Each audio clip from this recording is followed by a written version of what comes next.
강의실의 공기는 언제나 일정했다. 형광등 아래에서 학생들은 노트북을 열고 커피 향이 은은하게 떠돌았다. 윤서현 교수는 단정한 정장 차림으로 강단에 섰다. 차분한 목소리, 흔들림 없는 시선. 그녀는 스스로를 완벽히 통제하는 여자였다. 적어도 오늘 전까지는. 맨 뒷줄 창가 쪽. 한 남학생이 있었다. 이준. 늦은 나이에 복학한 24. 또래보다 조금 더 낮고 단단한 눈빛. 강의 내내 시선을 떼지 않았다. 단순한 집중이 아니었다. 관찰에 가까웠다. 서연은 강의를 이어가면서도 묘하게 피부가 간질거리는 것을 느꼈다.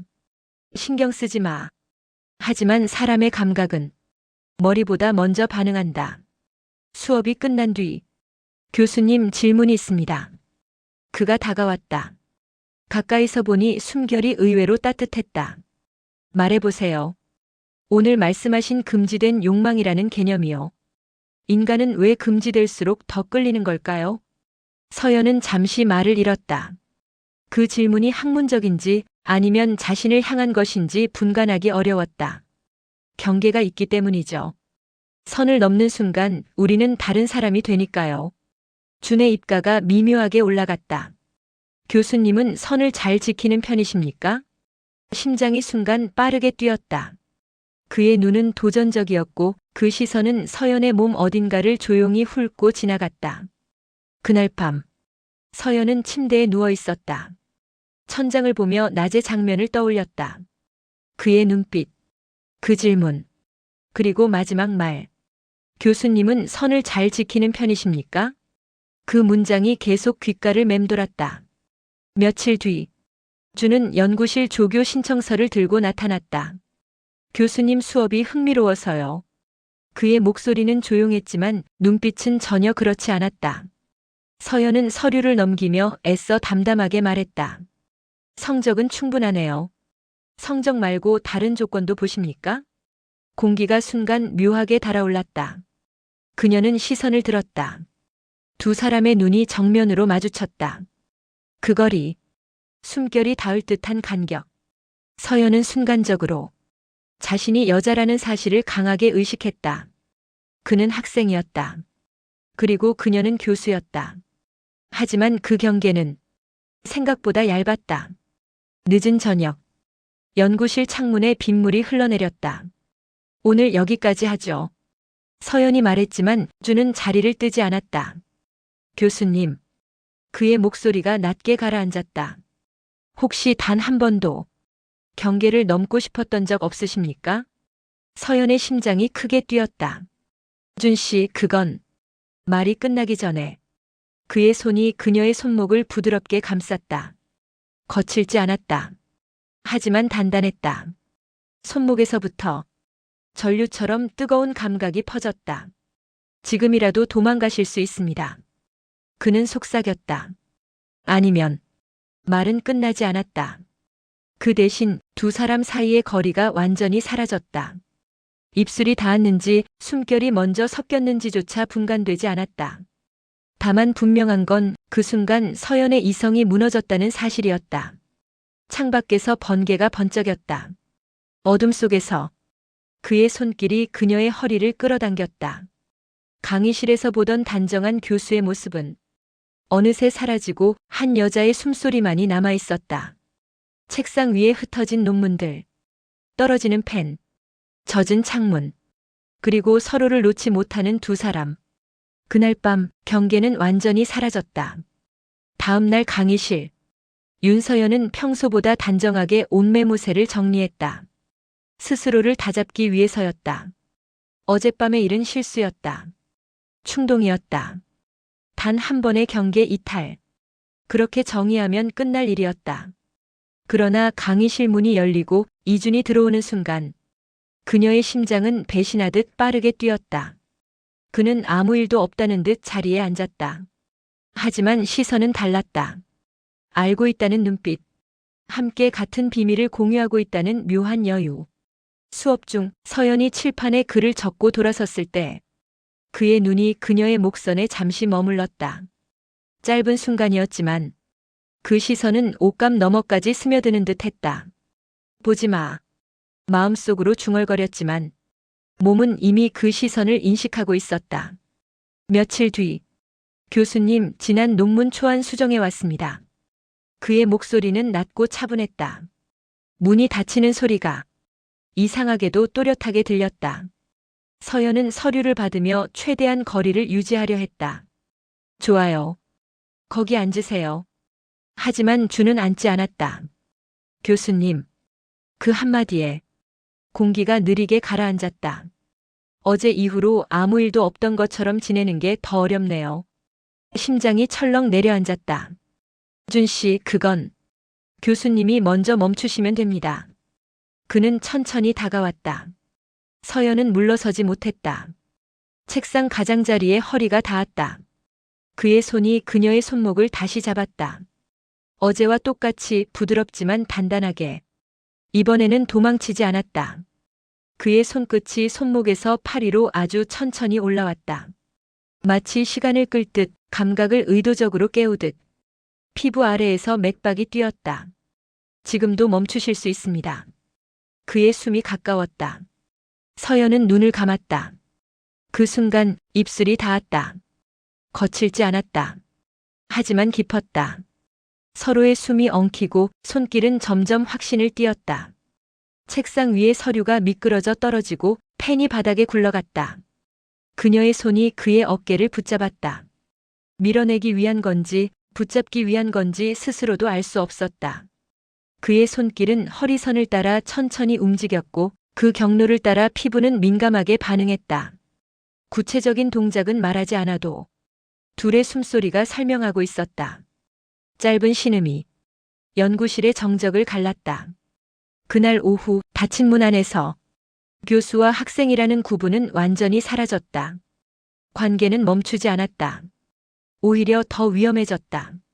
강의실에서 스치는 시선, 복도에서 일부러 닿는 손끝, 엘리베이터 안에서의 침묵. 위험이 커질수록 욕망도 선명해졌다. 우린 미쳤어요. 서연이 낮게 말했다. 아니요. 주는 그녀의 귓가에 속삭였다.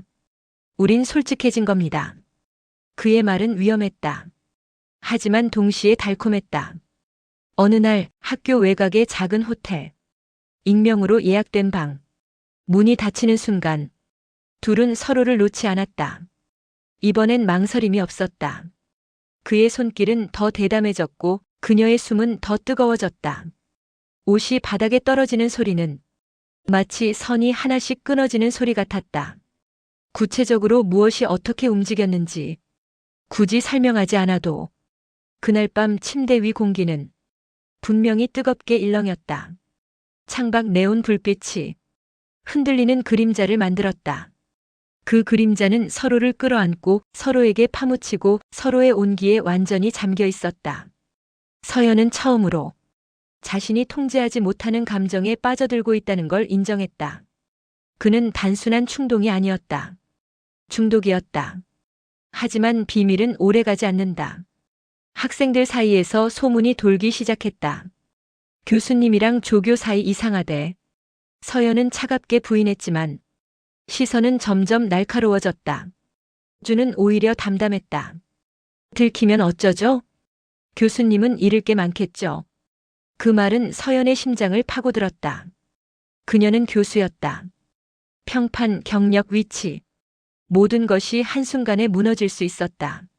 하지만 그를 포기할 수 있을까? 그 질문에 명확한 답은 나오지 않았다.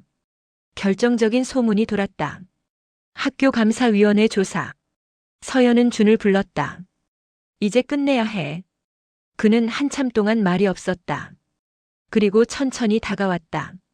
마지막으로 후회하지 않을 만큼. 그 말은 애원도 협박도 아니었다. 그저 진심이었다. 그날 밤 둘은 서로를 더욱 깊이 끌어안았다. 감정이 앞섰고 이성이 완전히 무너졌다. 말 대신 숨이 오갔고 손길 대신 떨림이 남았다. 어디까지가 욕망이고 어디까지가 사랑인지 분간할 수 없을 정도로. 새벽이 밝아올 때 서연은 깨달았다. 이 관계는 오래 갈 수 없다. 하지만 평생 잊히지도 않을 것이다. 조사는 생각보다 빠르게 진행되었다. 익명 제보, 강의실 CCTV 동선, 연구실 출입 기록. 직접적인 증거는 없었지만 의심은 충분했다. 윤서연은 조사실 의자에 앉아 있었다. 차가운 형광등 아래에서 그녀는 교수였고 동시에 피의자였다. 학생과 부적절한 관계가 있었습니까? 건조한 질문. 잠시 눈을 감았다. 그의 숨결. 빗속 연구실. 흔들리던 호텔 창문 그림자. 모든 장면이 선명했다. 하지만 그녀의 대답은 단 하나였다. 없었습니다. 거짓말은 아니었다. 그녀는 이미 끝내기로 결정했으니까. 그날 밤, 준에게서 전화가 왔다. 교수님 괜찮으세요? 그 목소리에는 처음 보는 불안이 담겨 있었다. 서연은 한참 동안 말이 없었다. 준 씨. 조용히 부르는 이름. 우린 여기까지예요. 침묵. 저 때문이죠? 아니요. 그녀는 숨을 깊게 들이켰다. 나 때문이에요. 그녀는 교수였다. 그는 학생이었다. 처음부터 기울어진 관계였다. 욕망은 대등했지만 책임은 대등하지 않았다. 저는 후회 안 합니다. 그의 말이 낮게 흘렀다. 하지만 전 해야 해요. 그 말이 끝이었다. 통화는 짧았지만 가슴에는 오래 남았다. 며칠 뒤, 윤서연은 사직서를 제출했다. 학교는 개인 사유로 처리했다. 공식적인 징계는 없었다. 하지만 그녀는 알고 있었다.